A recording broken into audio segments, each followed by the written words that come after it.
তিন শ্রেণীর ব্যক্তির বিরুদ্ধে আল্লাহ বলেন আমি নিজেই কিয়ামতের দিন মামলা দায়ের করব। I will be against them in the day of judgment. Three categories of people I will be against them in the day of judgment.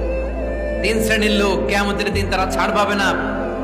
আল্লাহ বলেন আমি নিজেই তাদের বিরুদ্ধে মামলা দায়ের করব। এর মধ্যে এক শ্রেণীর লোক হচ্ছে রাজুলুন ইস্তাআজারা আজিরান ফাস্তাউফা মিনহু ওয়া লাম ইউতি আজরা। একজন শ্রমিক ভাড়া করে তার কাছ থেকে কাজ নিয়েছে কিন্তু তার পারিশ্রমিক আদায় করে নাই। এরকম আছে না নাই? দাপট দেখায় ইউনিভার্সিটির ক্যান্টিন গুলোতে, ইউনিভার্সিটির ক্যান্টিনে যে খায় মাগার বিল দেয় না, এরকম টাকায় দাসরা নাই। চায়ের দোকানে চা খায় আগে পরে দিমু বিল দেয় না, আসরা নাই। দোকানে যে পণ্য কিনে বিল দেয় না, পরে দিমু, আসরা নাই। কিয়ামতের দিন আল্লাহ তোর এই মাস্তানি ছুটাবে, চিল্লা এখন ঠিক কিনা? আনা খাসমুহুম, আমি নিজেই তাদের বিরুদ্ধে মামলা দায়ের করব। কথাটা কার?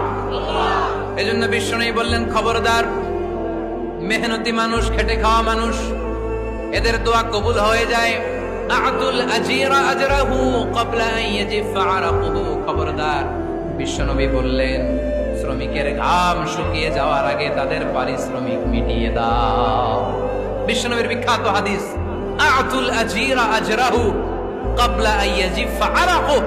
শ্রমিকের ঘাম মাটিতে লাগার আগে, শুকিয়ে যাওয়ার আগে তাদের পারিশ্রমিক মিটিয়ে দাও।